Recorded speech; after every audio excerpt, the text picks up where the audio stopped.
This man's violent rampage spread terror throughout an entire country.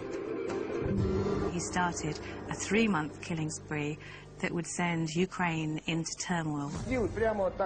He went in and shot them dead. They had no time to react. 52 innocent people were murdered at the hands of this madman.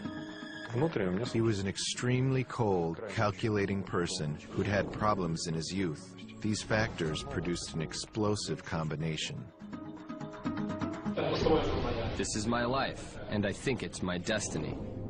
This man's from the devil. He was motivated by evil, and that's what drove him.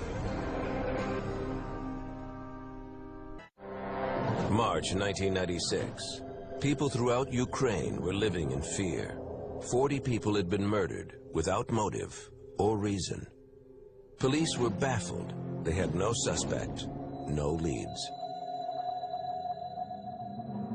The unknown killer's hunting grounds were the small villages surrounding the Ukrainian capital of Kiev. In these isolated areas, he could strike without warning and disappear into the night. His brutal methods had earned him the nickname, the Terminator. In the villages, people prepared for each night as if they were under siege. Most people came home from work by 5 or 6 p.m. and everybody waited in their houses in fear. Younger people had temporarily moved back with their parents. They immediately began to reinforce their homes. They put bars in the windows and on the ground floor. We asked the troops to come in. Imagine that. The schools shut down. Soldiers were on patrol day and night with a big radio station broadcasting all the time, like in wartime.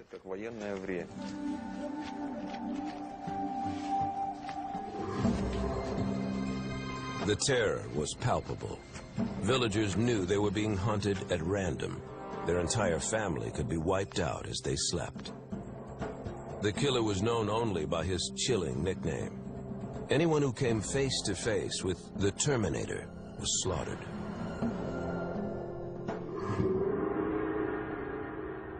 The massacres began on December 24th, 1995.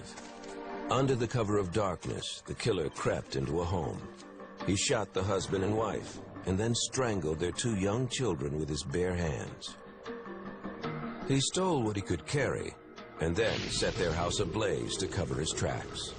1 week later, another family was exterminated, their home robbed and burned to the ground. The slaughter continued. At each crime scene, there were no witnesses and little evidence. If anyone caught him as he was leaving, he would shoot them or knife them, depending on which was easiest for him. Police were certain there was a single killer behind all the murders. The Ukrainian government launched a sweeping manhunt. They dispatched the National Guard and placed 2,000 police investigators on the case. We had special teams of senior officers working in different capacities. We had officers in the field, around the clock, gathering information and working with operatives. Then, there were others in charge of strategy, who directed the ground operations. Villagers reported anything suspicious. On April 14th, a frightened resident called police with a tip. The caller said that he had seen a neighbor trying to conceal a shotgun as he left his apartment building. Police began investigating the suspect. It was quite risky because, on the one hand, there was no evidence. But what if it's him? What if it is this trained killer who shoots people dead on the spot, and our officers are only human? Police moved forward with extreme caution. The officers arrived in unmarked cars and blocked off exits to the suspect's building. They wanted to make sure there was no way for him to escape. They also had to avoid any chance of detection. We learned from their neighbors that our suspect was unsociable. He wouldn't open the door to strangers. It was Easter, and his fiancée went to visit her mother out of town. She had to return in the evening, and we hoped that when we rang, he'd think that it was her coming home. An investigator approached the door and knocked. A small, unassuming man with reddish-brown hair answered the door. He opened the door very calmly. He was expecting his family to be there, and it was the police. Investigators forced their way into the apartment. They asked for his identification papers. In an act of defiance, the red-haired man lunged for a pistol. Police quickly restrained him. Authorities noticed that the pistol was similar to one stolen from a crime scene. They checked the man's credentials. He was 36-year-old Anatoly Onoprienko. They searched the apartment. Its contents were like a map of the killing spree. And in the apartment is everything. All the evidence is there. Things from the crime scenes where he'd murdered people in different regions. Onoprienko proclaimed his innocence. He insisted the suspicious items belonged to a friend. Soon his fiancée, Anna, returned home. She maintained he was the kindest, most gentle partner she'd ever had and the most loving stepfather to her 2 children. But as she continued talking with police, she couldn't deny the evidence that was mounting against Onoprienko. I started talking with his fiancée, and I tried to find ways of connecting him with these murders. We were able to match dates. She would give us a date when he wasn't home for a day or two, and that date would correspond with the murders. Officers escorted Onoprienko to police headquarters, while investigators continued searching the apartment. By the end of the day, 122 articles belonging to the murder victims were recovered. Police also discovered the same kind of weapon used in the killings. Officers began interrogating their suspect. Was this the person responsible for slaughtering 40 people in 3 months? The same person who had terrified thousands? Soon, Anatoly Onoprienko would reveal his horrifying secrets.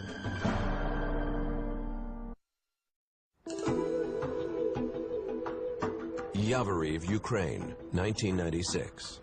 After a 3-month manhunt, police believed they had finally captured a serial killer known as the Terminator. His name was Anatoly Onoprienko. Onoprienko's apartment was littered with evidence, but if police hoped to put the Terminator behind bars for good, they needed a confession. For me, it was crucial to make certain that it was him, to make sure that he can be tied to these killings. Investigators launched a grueling interrogation. Finally, Onoprienko cracked. His mind was a maze of horrors. He described his twisted thoughts in a taped confession. I was observing the victims, those who were already killed, how they were dying or just how they were living the last minutes of their lives.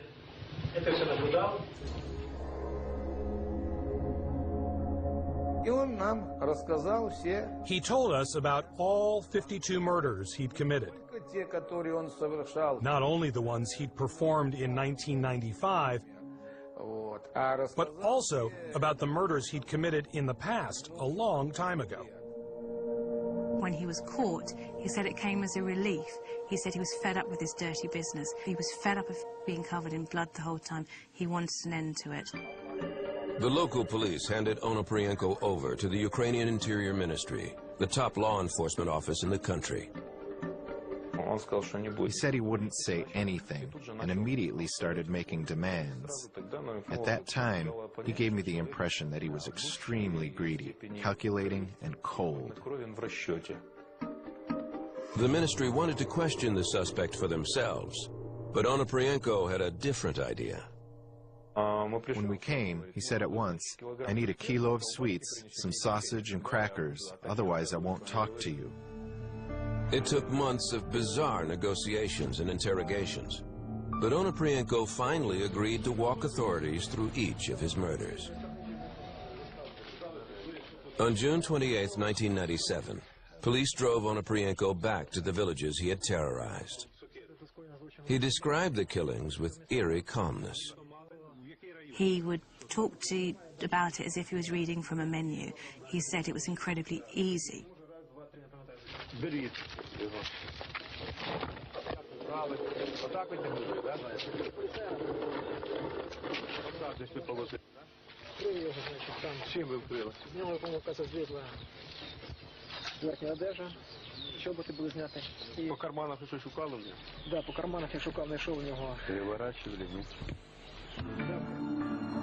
Afterward, a panel of psychiatrists interviewed him.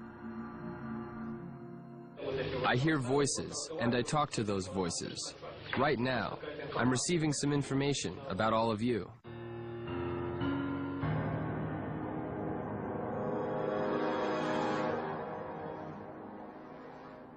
I'm a person, a regular person. Anybody can become a murderer. I was helped. Either it was a god or the devil, whatever he calls himself. After 28 hours of questioning, psychiatrists determined that Anatoly Onoprienko was in control of his actions and knew the difference between right and wrong. They declared he was competent to stand trial. His stories of Satan and mysterious voices they believed were part of a twisted play for attention. Считаю, что Onoprienko каким-либо психическим заболеванием, которым относятся инкриминируемые ему деяния, не страдал. По своему психическому состоянию мог осознавать свои действия и руководить им. What authorities could not yet explain was how this quiet and frail-looking man became a monster. I am an angel who was attending a school of Satan. Some will call me schizophrenic, or even Hitler, or other terrible things. But that's okay with me. Anatoly Onoprienko was born in the town of Lasky in northern Ukraine in July 1959, while the country was still under Soviet control. His mother died when he was 4 years old.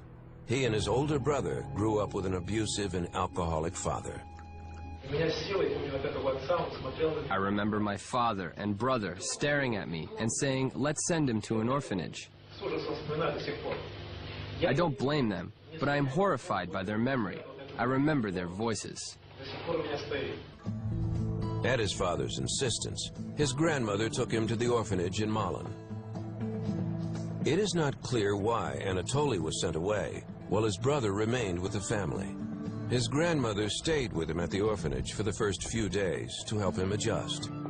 Afterwards, she visited frequently and brought care packages of food.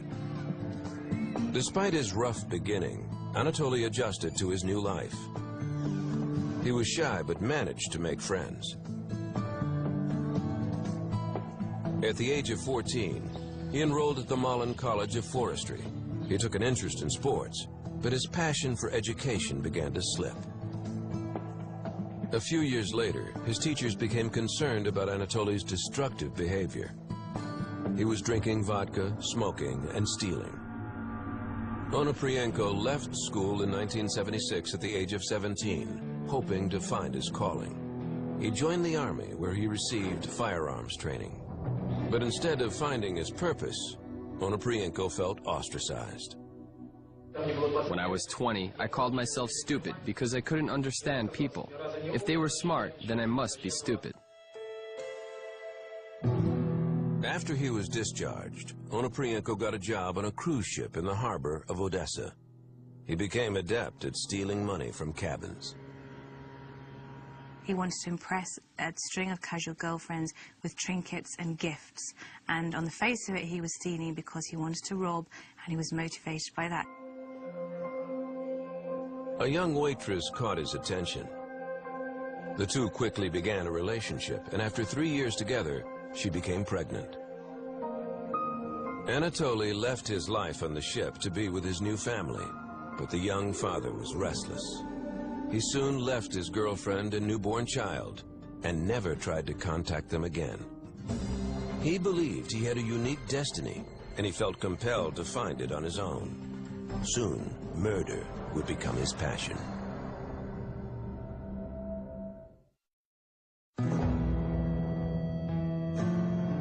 For most of his childhood in Ukraine, Anatoly Onoprienko had felt abandoned and ostracized. Now on his own, he was determined to find a purpose to his life. To pursue his mission, he abandoned his girlfriend and young child and returned to a life of crime. During most of the 1980s, Onoprienko searched for his calling, and he used stolen goods to bankroll his quest. Tough economic times in the region made it easier for Onoprienko to elude police. Onoprienko's criminal activity increased in 1989 at the peak of perestroika, when the USSR was collapsing and no one was responsible for anything. It was around this time that Onoprienko transformed from petty thief to murderer.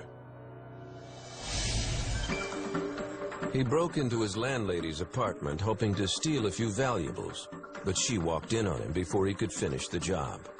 He panicked. Without thinking, he killed her and fled. He was never suspected in the murder.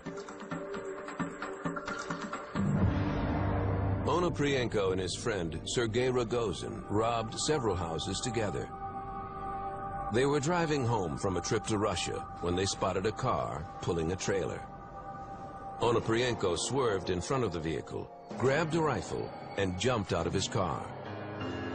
Rogozin assumed they would rob the couple and then leave. He was wrong. Onoprienko ordered the driver to roll down his window, and without warning, shot both the driver and his wife. He buried the bodies and then set fire to the car. Onoprienko threatened to kill Rogozin's family if he didn't keep quiet about the crime. Rogozin agreed. Onoprienko was eager to kill again. For most of his life, he had felt like an outsider. Now, he discovered that killing made him feel important and powerful. Just over a month later, Onoprienko struck again, killing another couple in their car, while Rogozin looked on. In late 1989, Onoprienko ambushed another unsuspecting vehicle. This time, there was a child in the car with his parents.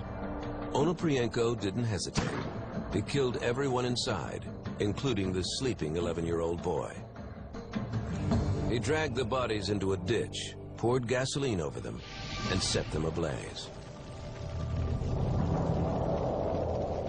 Then the murders suddenly stopped. For the next 6 years, Onoprienko traveled throughout Europe. His urge to kill seemed to have disappeared. He worked in Germany and Austria. During our interrogation, we asked him if he had killed anyone there, and he denied it and said he had only committed a robbery. At the very beginning, I had an option to commit suicide and to stop this mission to kill. But then, with the passage of time, there was an order from above that I cannot kill myself. I'm supposed to live and keep doing what I am doing and finish this game. In 1995, Onoprienko decided to return home to Ukraine and continue his killing spree. He assumed that while he was away, his previous murders would have become legend in Eastern Europe.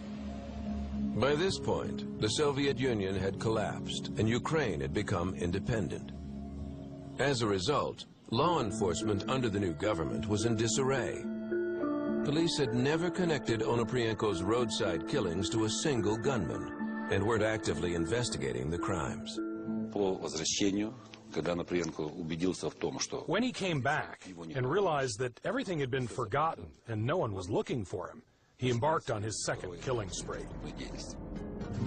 Onoprienko moved from town to town while he plotted his next step. He traveled to a relative's house. He knew he'd find what he needed inside. His relatives, who were hunters, had come back from a hunt, left this gun, and went off to cook the fresh meat. He broke the door and stole some things, including the gun. He cut off the barrel of the gun to increase its destructive power. This time, he wanted people to remember his crimes. In the winter of 1995, armed with his new gun, Anatoly Onoprienko traveled to Odessa. He broke into the home of a 70-year-old woman, shot her, and set fire to the house. My main purpose wasn't to rob. My purpose was cruel. I can't explain it. My purpose was to threaten people and threaten the police and lead them in the wrong direction.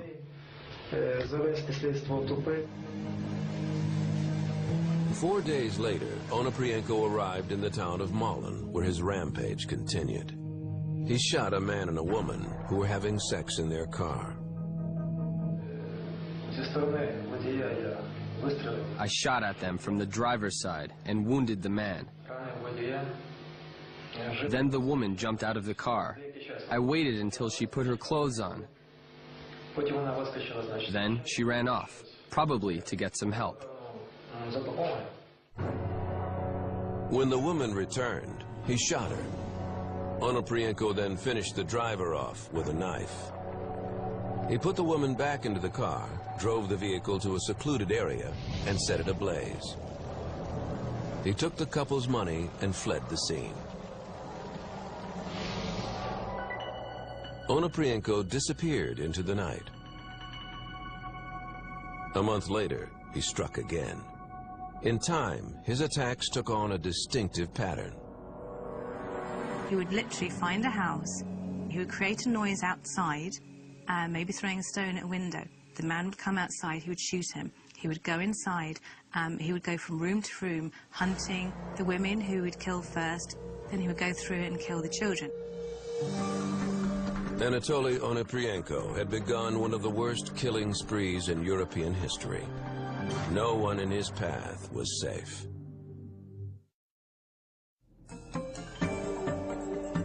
In 1995, Anatoly Onoprienko was on a mission to become Ukraine's most prolific serial killer. I started realizing that there was a plan for me. Something was giving me direction. He stalked his victims at night, but during the day, he appeared to be a soft-spoken man who was down on his luck. After moving about the country, Onoprienko settled in the village of Yavoriv to live with his cousin Pyotr and Pyotr's wife, Yelena. Ukrainians are very family-orientated, and it would be Pyotr's job to look after his cousin.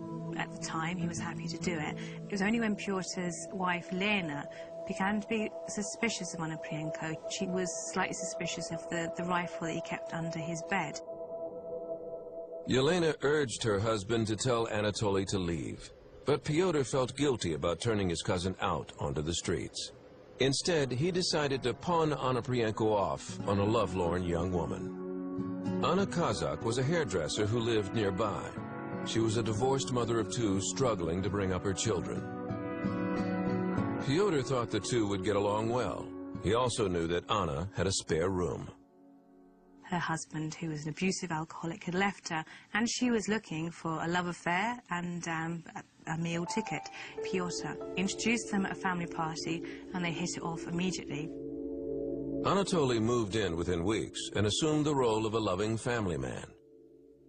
He told Anna that he was a traveling businessman. She suspected nothing when he left for days at a time. Not long after their first meeting, Onoprienko traveled to Malin. In Ukraine, families live in big in houses or farms. They live together as grandparents, 2 or 3 generations, and children all together. Now, the winter of 1995 was one of the coldest in Ukraine's history. It was -40, there were lots of blackouts, there was lots of periods of time without electricity. Onoprienko used that to his advantage. The combination of large families living in blackout conditions meant that he could ambush a greater number of victims at one location. And in these remote villages, he was able to attack and then flee without being seen. On Christmas Eve 1995, Nikolai Zachenko and his family were sleeping soundly in their home. Onoprienko approached the dark house and used a ladder to peer through a window. He fired through the glass, killing Zaichenko and his 3-year-old son who was sleeping beside him. Onoprienko then crawled through the window and advanced from room to room. Zaichenko's wife pleaded with him, but Onoprienko showed no mercy. He stabbed her and then strangled their second child, a 3-month-old baby. Onoprienko torched the house to cover his tracks. When we arrived at the site, we discovered that the whole family had died violently. At the time, we didn't know the reason for the crime. We developed leads, examined a number of options. We considered burglary the main motive then. We thought it was homicide for purpose of robbery. 7 days later, on New Year's Eve, Onoprienko struck again. He told Anna that he had to go away on business and left for the village of Bratkovici. He wandered the deserted streets until he came across a local forester. He cursed at me when I asked for money. I asked for some money a second time. He swore at me again. I shot him in the back near the heart. I pulled him to the side of the road. I searched him, took his money, keys, and took off his clothes. His night's work had just begun. Soon after, he noticed a man hanging curtains in his new home. Onoprienko fired at the man through the window, killing him instantly. After making his way into the house, Onoprienko killed the man's wife and her twin sisters. He then cut off the wife's finger to remove her wedding ring. He said cutting through her finger to take off a ring was like cutting through a small branch. It was very easy. Cutting through flesh was like cutting through butter. Onoprienko calmly boarded a train and returned home to Anna and her children. Later that night, he proposed to Anna, giving her the ring that he had chopped off the dead woman's finger just hours earlier.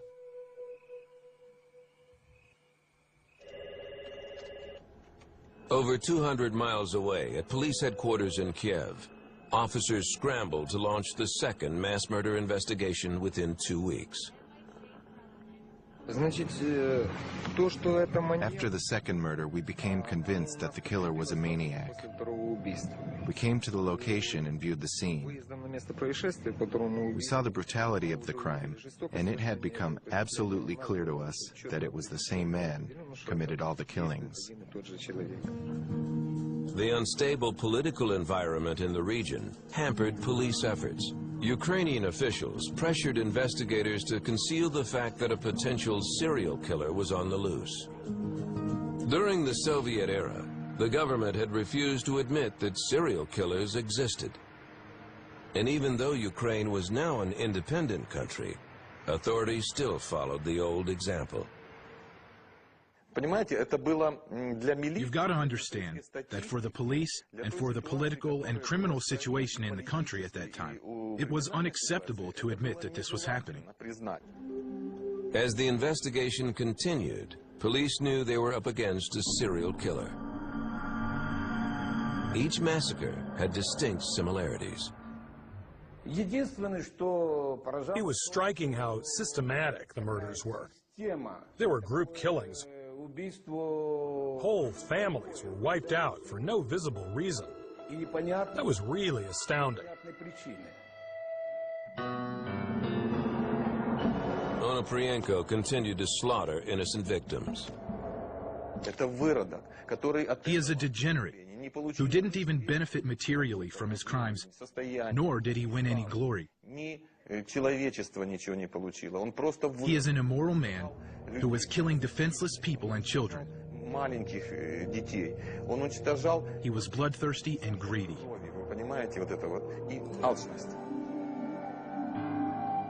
For investigators, catching this ruthless criminal became a desperate race against time. Each sunset meant the killer would have the chance to strike again.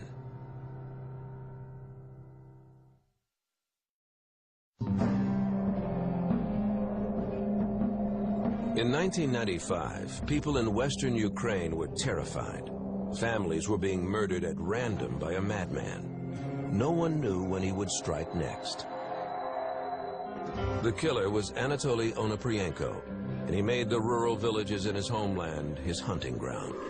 He stalked his victims in the dead of night, knowing there was little chance of being seen or heard.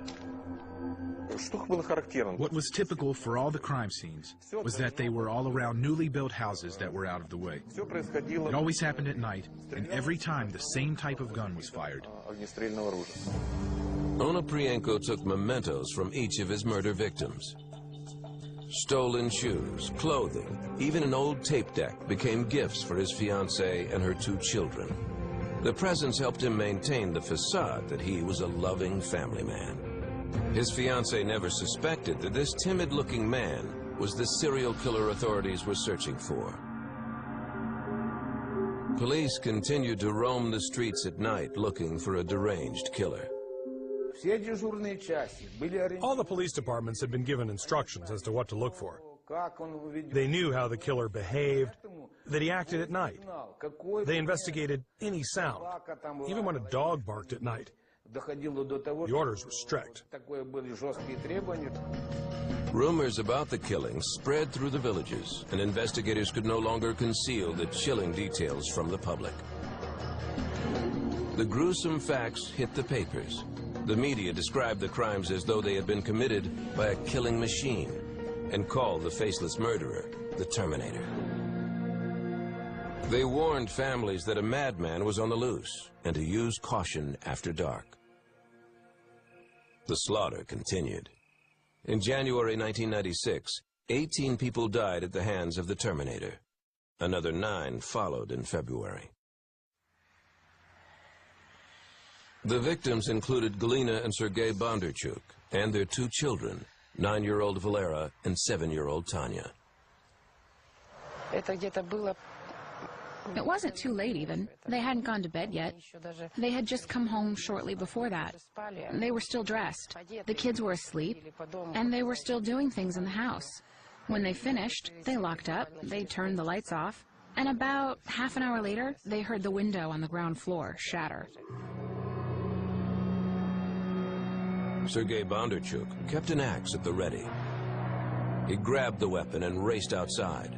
Hidden in the darkness, Onoprienko was waiting to pull the trigger of his sawed-off shotgun.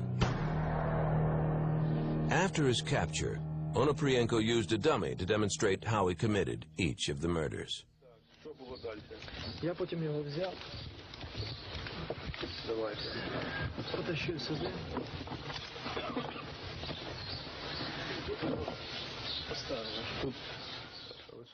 Onoprienko dragged Sergei's body away and waited for his wife, Galina, to come out to see what had happened.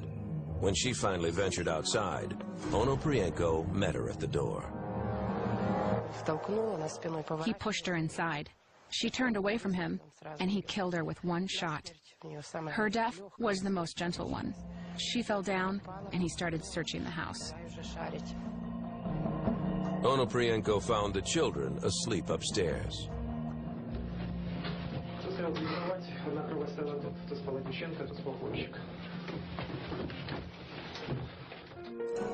He killed them both, first Tanya, then Valera.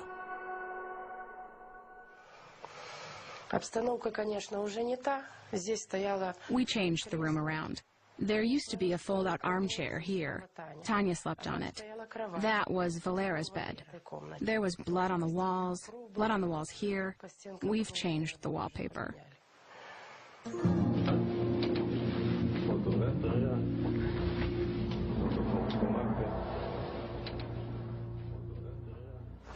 He started walking around, rummaging through the house. But there was nothing. Only a tiny, thin gold chain on Galia's neck. It was Sergei's wedding present, and earrings. There was no money in the house. They lived from hand to mouth. This time, Onoprienko did not set fire to the house. Instead, he traveled back to his new family, stolen gifts in hand.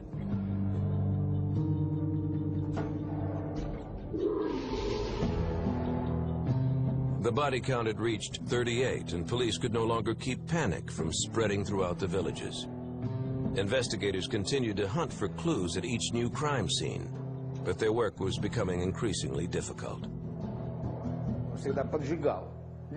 He'd always set the houses on fire. People saw the fire and came to fight it. There was no evidence left, only holes in the walls and cartridges. Eventually, police determined that the holes were made by shots from a hunting weapon, and only a certain type of gun could make those markings, a sawed-off shotgun. Authorities combed the surrounding villages searching for a match. Then, in April 1996, a concerned villager in Yavoriv told police about a man he'd seen with a sawed-off shotgun hidden in his bag. Police responded quickly.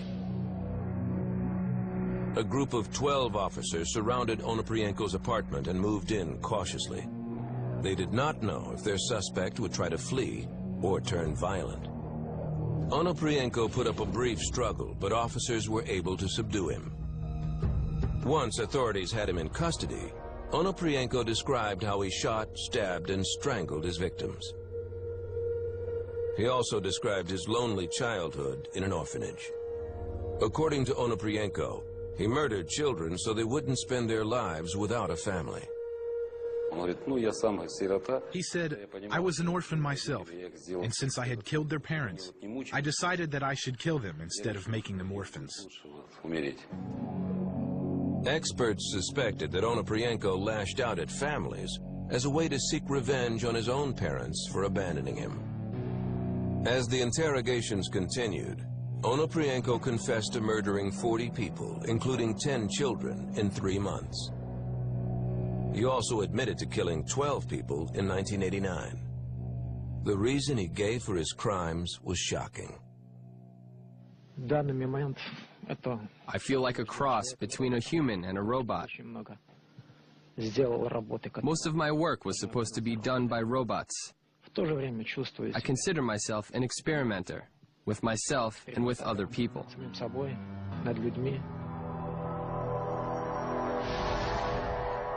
Finally, criminal psychiatrists agreed that Anatoly Onoprienko was fully competent and could stand trial.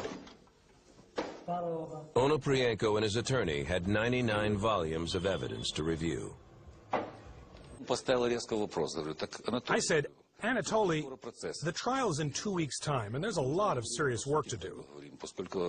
Let's get to the point. I'm interested in one main thing. Have you really committed all the crimes you were charged with? Was any information added by investigators? He put up his hands and said, Ruslan, these hands are all covered with blood. All these crimes are mine.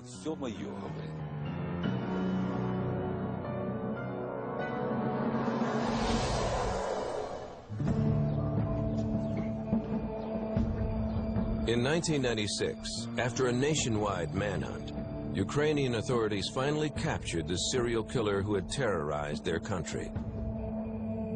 Anatoly Onoprienko had murdered 52 innocent people. The trial began on November 23, 1998, in the town of Zhytomyr, which had jurisdiction over several of the crime scenes. Family members of the victims flooded the courthouse, waiting to confront the man who had massacred their loved ones. І щоб не оце суд, не було такого суда, а розстрілювати на місці таких людей. Each day, he was escorted into the courtroom by 15 police officers and locked in a steel cage. The bars kept him from escaping, but they also separated him from the victims' families. When we were on our way to the courthouse, I can only speak for myself, but I felt like I would be able to tell him everything to his face, through the bars. Even if I was far away, he would hear. And when I entered, there was this sense of, not fear, I can't even explain. It wasn't fright, it was horror. Most of the villagers had never seen nor heard Onoprienko before. Once they listened to him speak, the families understood why the media called him the Terminator. They're planning to punish me, but whether they shoot me or not, they will always remember me. Although psychiatrists had determined that he was sane, Onoprienko's behavior in court was bizarre. At one point, he said that he was a beast of Satan and was misunderstood by others. Prosecutors argued that he was only trying to manipulate the courtroom. He believed that the stronger the impression he managed to make on the public and on the courtroom, the better it would be for him, because he would be seen as an insane person.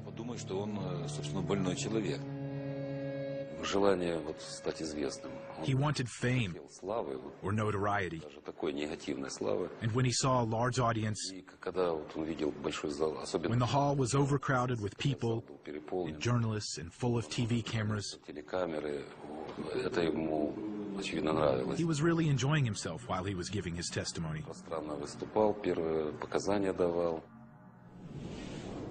Also on trial was Onoprienko's old friend Sergei Rogozin. Rogozin joined Onoprienko in the cage as attorneys outlined the 9 murders he witnessed in 1989. Rogozin claimed he did not take part in any of the murders. Onoprienko backed up his testimony. He could not afford to make an enemy out of Rogozin. Onoprienko knew that if he ever got out of prison, he would need friends on the outside to help him. This is why he never pointed to Rogozin and made every possible effort to make the court believe that Rogozin wasn't complicit at all. Rogozin was convicted as an accessory in the first 9 murders and sentenced to 13 years in prison. Onoprienko's trial for the remaining 43 murders continued. On March 31st, 1999, the judge found Anatoly Onoprienko guilty of 52 murders over a 6-year period. It took the judge almost 2 days to read the long and comprehensive verdict. The following day, he was sentenced to death. But because of changing laws in Ukraine, Onoprienko would not be executed. At that time, there was an unwritten moratorium on the death penalty in Ukraine, and death sentences were not carried out. People across the country were outraged. They demanded the Terminator die for his crimes. Members of Parliament urged the president to proceed with the execution. Ukraine's decision to join the Council of Europe ultimately saved Onoprienko's life. The Council helps Eastern European countries that are trying to establish their independence. It also forbids capital punishment. And as a result, Onoprienko's sentence was commuted to life in prison. He will now be eligible for parole after serving 20 years. While parole is unlikely, many Ukrainians are outraged that there is even a small chance that Anatoly Onoprienko will ever walk the streets again. And what do you think he'll do? He'll keep killing people. He also boasted he always wanted to kill 360 people, and this was his intention. And if he gets out of prison, or when he gets out of prison, this is what he wants to do. I asked him, "What are you going to do in prison?" He said, "I'll escape and be more careful next time."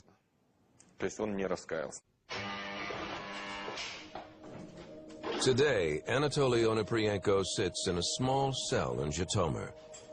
He claims that prison will not hold him for long, and his desire to kill again continues to terrify his countrymen. From behind bars, he told a reporter, "There is no doubt that I will escape from this jail, And when I do, the killing will be much worse. Especially for people who insulted me. I always said I would kill 360, give or take 10.